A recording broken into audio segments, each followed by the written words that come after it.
नमस्कार दोस्तों, मैं विकास सिंह आपका रेडिक्स वेब एजुकेशन पे हार्दिक स्वागत करता हूं।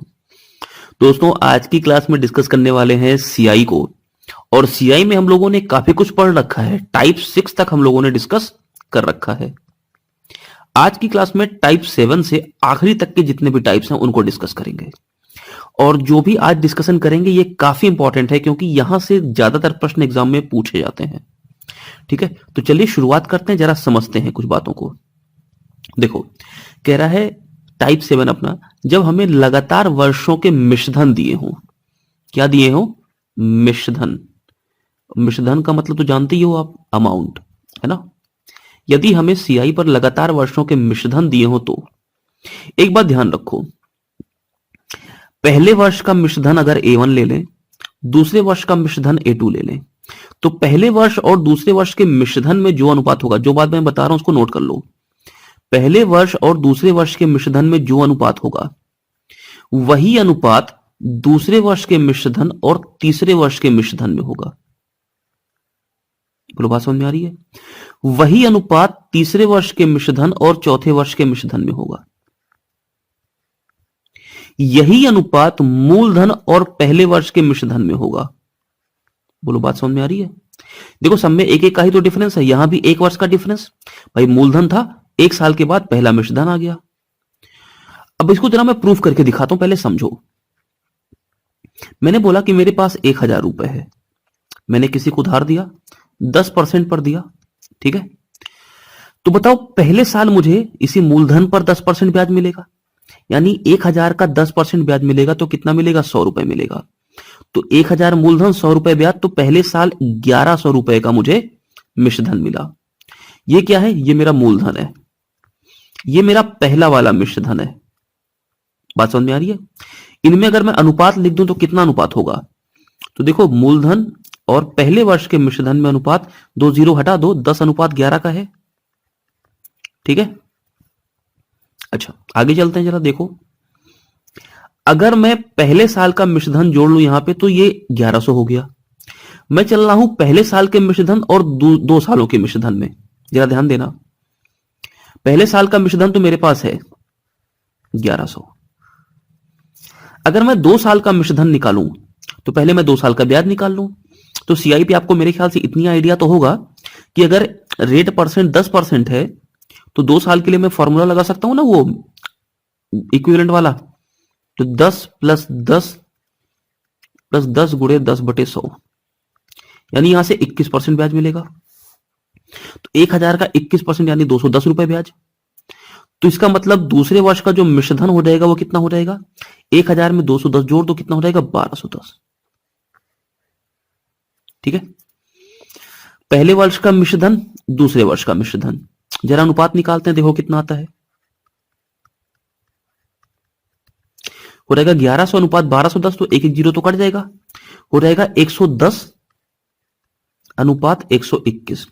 11 से काट दो, 10 अनुपात 11 हो गया। बोलो, सेम अनुपात है कि नहीं है? आओ A2 और A3 निकालते हैं। अच्छा देखो, 10% अगर दर है तो 3 साल में ब्याज कितना मिलेगा? तो आप निकाल सकते हो 21%, तो 2 साल का ब्याज हुआ। 3 साल का कितना हो जाएगा? तो आप निकाल सकते हो 21 को 10 के साथ और कैलकुलेट कर लोगे, हो जाएगा 33.1% ब्याज। ठीक है, आप कैलकुलेट कर लेना ऐसे, 21 + 10 + 21 × 10/100, 33.1% का ब्याज होगा।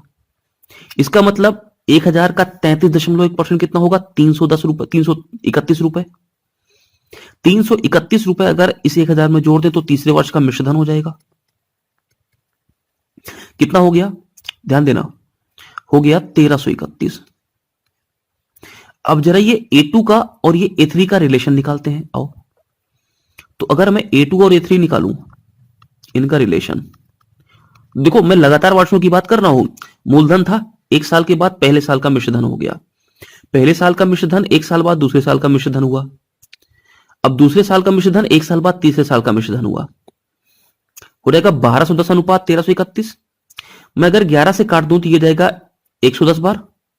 भाई 11 से 121 कटेगा 11 बार और 1 0 साथ में है, तो 110 अनुपात 11 से इसको काटेंगे 121 हो जाएगा। फिर 11 से काट दो तो 10 अनुपात 11 हो गया।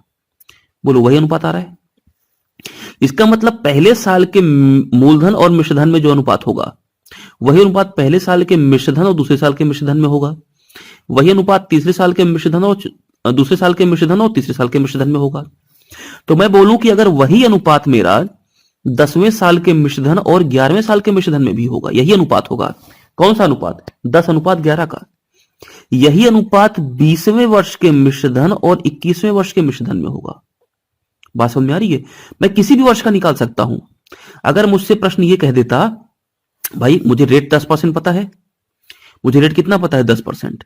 ठीक है, अगर मुझे रेट 10% पता है तो मान लो मुझसे कह देता कि 20वें वर्ष का मिश्रधन यदि 14,400 रुपए है तो 21वें वर्ष का मिश्रधन कितना होगा?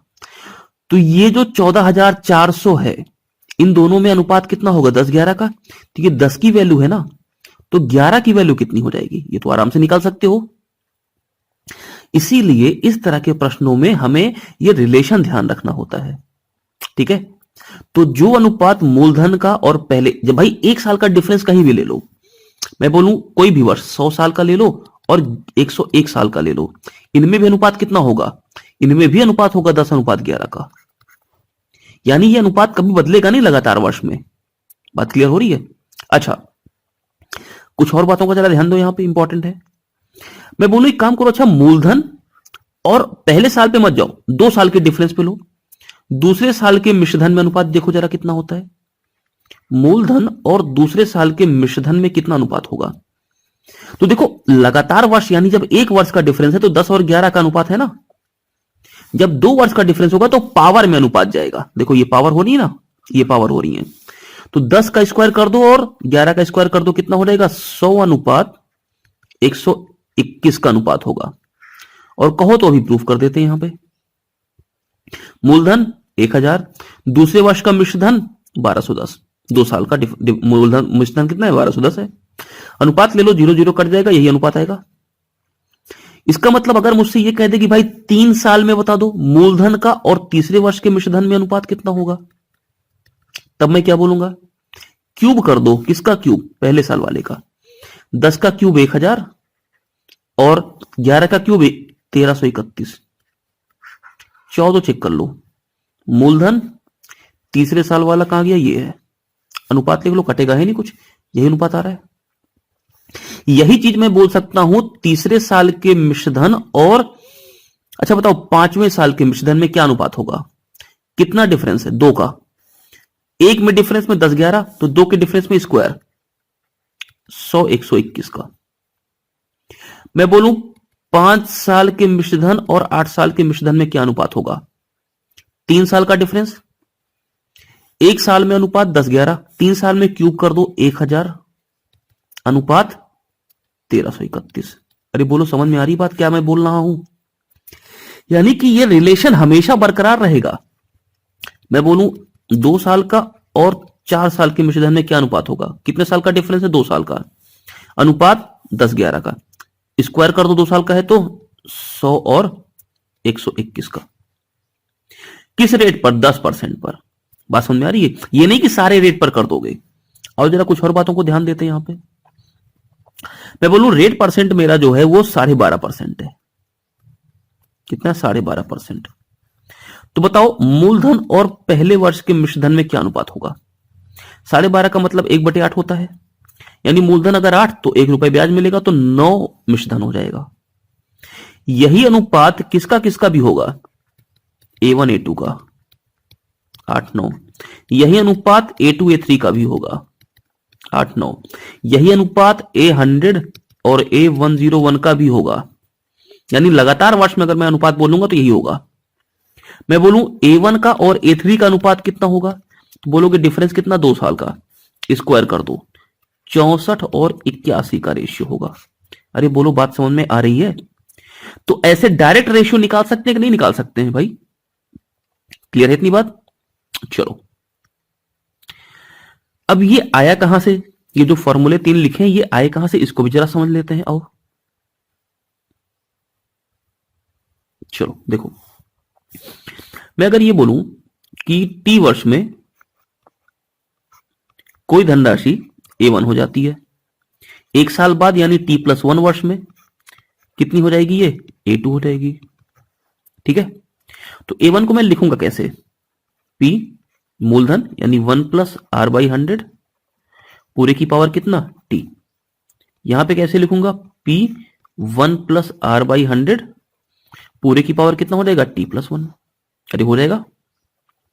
जरा ध्यान देना अच्छे से। यहां पे अगर मैं A2 को A1 पे डिवाइड कर दूं तो आ जाएगा A2/A1 इज इक्वल टू, देखो x की पावर T+1 को अगर मैं x की पावर T से डिवाइड कर दूं तो डिवाइड करने पे घातें घट जाती हैं, हो जाएगा x, T कट जाएगा, केवल पावर 1 बचेगी। भाई T+1 में से अगर मैं T घटाऊंगा तो ये कटेगा ना, पावर 1 ही तो बचेगी। तो इसको मैं x बोल रहा हूं, ये जो पूरा लिखा है 1+r/100 डिवाइड करोगे तो पावर देखो T है, पावर T+1 है, तो T हट जाएगा, पावर कितनी बचेगी? 1, यानी 1+r/100 पूरे की पावर 1 बचेगा। कब? एक साल में।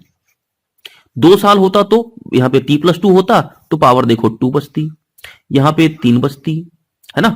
तो ये फॉर्मूला चाहो तो ध्यान रखो और चाहो तो जैसा मैंने अभी रेशियो बताया उसको ध्यान रखो। रेशियो तो ध्यान रखना ही रखना है क्योंकि बड़ा इंपॉर्टेंट पार्ट है ये। चलो क्वेश्चंस पे बात करते हैं कुछ। Question number 29,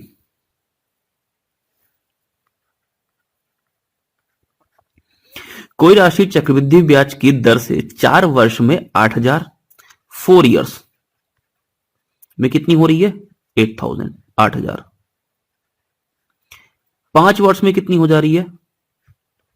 9,000। ठीक है, डिफरेंस कितने वर्ष का है? 1 वर्ष का।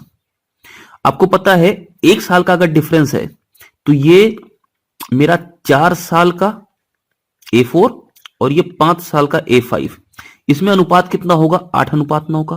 भाई 3 0 3 0 कट गए। 1 साल के डिफरेंस में अगर जो अनुपात वो होगा वही अनुपात मूलधन और 1 साल के मिश्रधन में होगा। यानी 8 रुपए अगर मूलधन है तो 9 रुपए मुझे टोटल मिश्रधन मिलेगा। इसका मतलब 1 रुपए ब्याज मिल रहा होगा। इसी ब्याज की गणना मूलधन पर 8 रुपए पर करनी है क्योंकि 8 रुपए पर ही मिल रहा है। परसेंट निकालने के लिए 100 से गुणा कर दो, कितना हो जाएगा? 12.5%। अरे बोलो, बात समझ में आ रही है? कैसे किया प्रश्न को डायरेक्टली? ऐसे ही करना है दोस्तों। प्रश्न संख्या 30, देखो बढ़िया प्रश्न है, कर सकते हैं आसानी से, लेकिन जब आप ये तरीका जानते हो तो फिर आपको इसमें कोई दिक्कत का सामना नहीं करना पड़ेगा। देखो 4 साल में कोई धनराशि कितनी हो जा रही है? 16,000।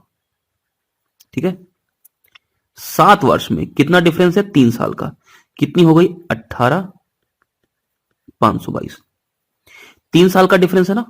इसका मतलब अगर मैं इसको बोलूं A4 और इसको बोल दूं मैं A7 तो इनमें डिफरेंस कितना है? तो अगर मैं 2 से डिवाइड कर दूं तो देखो हो जाएगा 8,000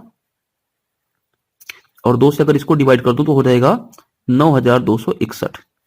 ठीक है, ये 3 साल में डिफरेंस है, 3 साल का रेशियो है। अगर 3 साल का ये तो मतलब ये किसी का क्यूब होना चाहिए क्योंकि 3 का डिफरेंस है ना, तो पावर 3 होनी चाहिए। तो आप ध्यान से देखो, ये 20 का क्यूब है और ये 21 का क्यूब है। तो इसका मतलब अगर मैं लगातार वर्ष निकाल लूं तो लगातार वर्ष जैसे A1 A2 निकाल लूं, है ना, या इसी को हम क्या बोल देते हैं? मूलधन और A1 का रेशियो बोल देते हैं, इसी को A2 A3 बोल देते हैं। तो लगातार वर्ष ही तो हुए। जब 3 साल में क्यूब में 20 की क्यूब और 21 के क्यूब का अनुपात है तो 1 साल में अनुपात कितना होगा? डायरेक्ट क्यूब हटा दो 20 और 21 का, यानी मूलधन और पहले साल के मिश्रधन में अनुपात कितना? 20-21 का। ठीक है, आप बताओ अगर अनुपात 20-21 का है तो 20 रुपए अगर मूलधन तो 21 रुपए ब्याज, मतलब मिश्रधन, तो 1 रुपए ब्याज किस पर काउंट होगा? मूलधन 20 पर। परसेंट निकालने के लिए 100 से गुणा कर दें, कितना आ गया? 5%। ऑप्शन ये वाला। अरे बात समझ में आ रही है? तो ऐसे प्रश्नों को डायरेक्टली इस तरह से हल किया जा सकता है रेशियो का इस्तेमाल करके। ठीक है, चलो आगे बढ़ते हैं। अब देखो गुने वाले प्रश्नों को, लाजवाब प्रश्न होते हैं ये भी। क्या है, पहले मैं आपको थीम लिख देता हूं, उसके बाद फिर इन प्रश्नों पे चलता हूं आगे। देखो क्या कह रहा है, यदि कोई धनराशि, मैं मिश्रधन की बात कर रहा हूं और किसकी बात कर रहा हूं? CI की। यदि कोई धनराशि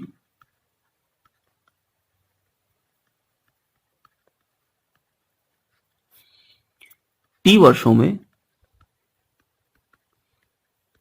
एन गुनी हो जाती है। राशि की बात कर रहा है, सीधे मतलब मिश्रधन की बात कर रहा है। एन गुनी हो जाती है तो देखो जो एन है ना उसी की पावर लिखेगा कुछ, एन की पावर के वर्ष में, तो जो पावर होगी वो टी से मल्टीप्लाई हो जाएगी, टी इंटू के गुनी हो जाएगी। ठीक है, कैसे होता है पहले इसको जरा समझते हैं। देखो मैंने मान लिया कि मेरा कोई मिश्रधन है, टी वर्ष में हुआ है ये ए, ये पी 1+r/100 पूरे की पावर, ये टी वर्ष में हुआ तो मैंने टी लिख दिया। अच्छा ये टी वर्ष में कितने गुनी हो रही है, एन गुनी, मतलब अगर मूलधन पी है तो अमाउंट कितना हो जाएगा, एनपी हो जाएगा। ये पी से पी कट गया, एन बराबर कितना आ गया यहां से 1+r/100 पूरे की पावर टी। एन की पावर के गुना करना है तो पावर को के कर दो दोनों तरफ, ये हो जाएगा एन की पावर के, इधर भी पूरे की पावर के कर देंगे, ये टी है और पूरे की पावर के हो गया।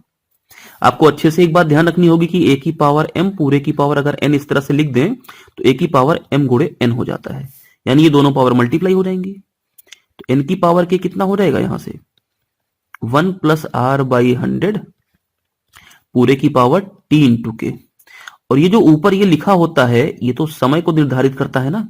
तो देखो जो पावर आई एन की उसी को मैंने टी में मल्टीप्लाई कर दिया, तो बस यही इसका शॉर्टकट लिखा है कि अगर टी वर्ष में ये एन गुनी हो जाती है तो इसी एन की पावर, ध्यान रखना इस एन की पावर ही रखना है, एन की पावर के गुना होने में ये जो के है ना ये ऊपर यही मल्टीप्लाई हो जाएगा आकर इस टी में, तो टी गुणे के वर्ष का समय लगेगा।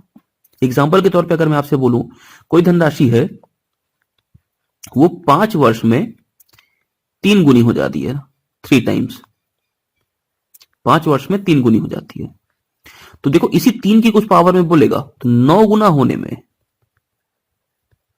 कितना समय लगेगा।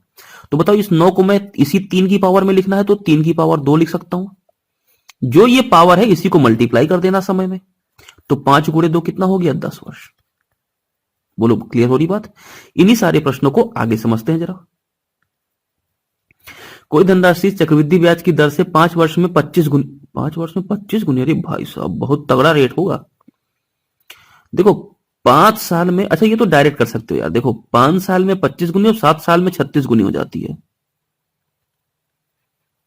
5 साल में कितनी हो जा रही है 25 गुनी, ठीक है, और 7 साल में कितनी हो जा रही है 36 गुनी। तो आपसे रेट पूछ लिया है, जरा ध्यान देना, डिफरेंस कितने वर्ष का है 2 वर्ष का, तो जरा इन दोनों के मिश्रधनों में अनुपात देख लो भाई, ये 25 गुना है ये 36 गुना है। अगर मैं मूलधन को बोल दूं 1 रुपए है तो मतलब ये मिश्रधन मेरा कितना है 25 और ये मिश्रधन कितना है 36, तो ये 2 वर्षों के डिफरेंस वाला मिश्रधन है, यानी A5 और A7, इसमें अनुपात कितना है तो 25 और 36 का, तो 2 वर्ष का डिफरेंस है तो 25-36 का अनुपात अभी पढ़ा है थोड़ी देर पहले। अगर 1 साल का डिफरेंस होता यानी A1 A2 की बात करते तो इनका अंडर रूट लेना पड़ता, तो ये हो जाता 5 और ये कितना हो जाता 6, और यही हम किसको बोल सकते हैं मूलधन और पहले साल के मिश्रधन में अनुपात। यानी अगर मूलधन मेरा 5 रुपए तो 6 रुपए क्या हो जाएगा ब्याज हो जाएगा, मिश्रधन हो जाएगा। इसका मतलब 1 रुपए तो ब्याज मिल रहा होगा ना। इसकी गणना कहां पर करेंगे 5 पर, परसेंट निकालने के लिए 100 से गुणा, कितना आ गया 20%, डी पार्ट। अरे क्लियर हुई बात। चलो 32वें प्रश्न की तरफ चलते हैं, जरा समझो ध्यान से।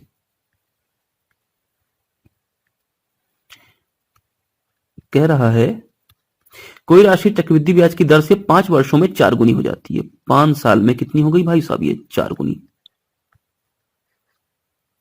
गुनी को गुना लिख रहे हैं देखो,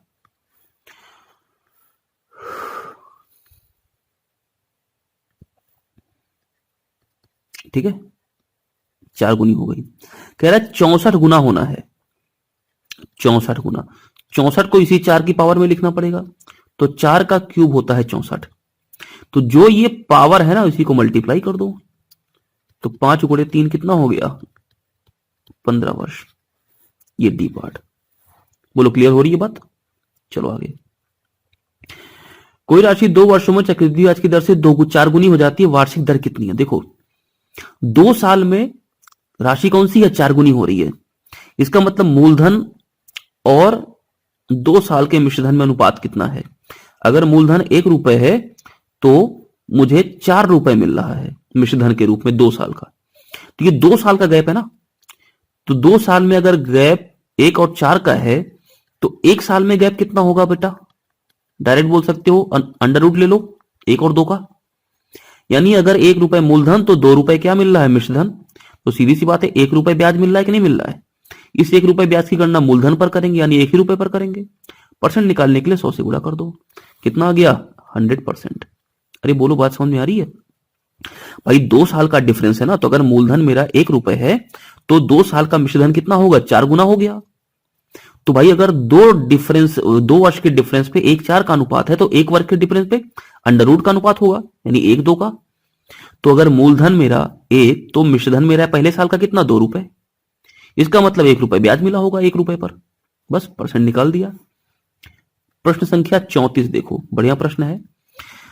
6250 की राशि चक्रवृद्धि ब्याज की दर से कर्ज पर दी जाती है। यदि कोई राशि चक्रवृद्धि ब्याज की दर से 5 वर्ष में 3 गुनी हो जाती है तो 20 वर्षों का मिश्रधन कितना होगा? देखो 5 साल में कितनी हो रही है बेटा? 3 गुनी हो जा रही है, ठीक है। 20 साल की बात कर रहा है, 20 वर्ष की कितनी होगी? तो पहले निकाल लेना कितने गुना होगी। तो देखो इस 5 में इस टी में कुछ मल्टीप्लाई होता है ना, इधर देखो, ये देखो टी में कुछ मल्टीप्लाई हो रहा है कि नहीं हो रहा है? के का। और ये के कौन होता है? जो पावर में होता है इस एन की। यहीं पे चलना है केवल। 20 का मतलब ये 5 से कुछ मल्टीप्लाई हुआ है। किसका मल्टीप्लाई हुआ है? 5 गुणे 4 का, ठीक है, यही तो मल्टीप्लाई हुआ है। तो ये जो 4K, ये 4K ही तो है। ये कहां पे जाएगा? ये इस 3 की पावर K पे जाएगा। तो 3 की पावर 4 का मतलब कितना हो गया? 81 गुना हो जाएगी 20 वर्ष में। कितने गुना? 81 गुना।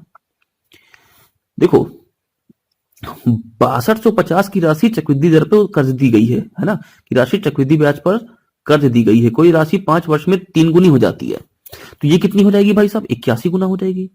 तो 6250 को 81 से गुणा कर दो, 81 गुना हो जाएगी। अरे समझ गए बात? बस मल्टीप्लाई करना मेरे ख्याल से आपको आता होगा, नहीं तो आप ये देख लो कि अगर एक 0 हटा दें तो स्थान पे 5 होना चाहिए, तो 5 होना चाहिए, तो यही वाला ऑप्शन हो सकता है ना। अरे भाई अगर मैं 0 को बाद में हटा दूं तो देखो 625 गुणे 81 करेंगे ना, तो 5 और 1 का मल्टीप्लाई करेंगे तो 0 के बाद 5 ही आना चाहिए, तो 5 यहीं पे आ रहा है केवल, बाकी सब में तो आ नहीं रहा है। तो यही मेरे प्रश्न का उत्तर हो गया। चलो आगे। चक्रवृद्धि ब्याज पर जमा की गई धनराशि 12,000 5 वर्ष में 2 गुनी हो जाती है। 5 साल में कितनी हो रही है? 2 गुनी। कह रहा है 20 वर्ष के बाद कितनी हो जाएगी? तो 20 का मतलब ये 5 का मल्टीप्लाई हुआ होगा ना, कुछ किसी में 4 में हुआ होगा, तो ये 4 कहां चला जाएगा? पावर में। तो 2 की पावर 4 का मतलब कितना हो गया? 16 गुना। तो 12,000 को गुणे 16 कर दो, 16 दूना 32 और 16 कम 16 3 19, 192 और साथ में 3 0। ये प्रश्न का उत्तर है।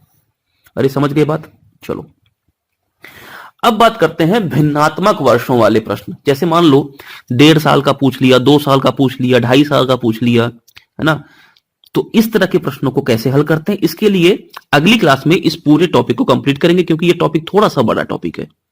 इसको अगली क्लास में हम पूरा कंप्लीट करेंगे। चलो आज की क्लास में इतना ही, मिलते हैं नई क्लास में, तब तक के लिए धन्यवाद।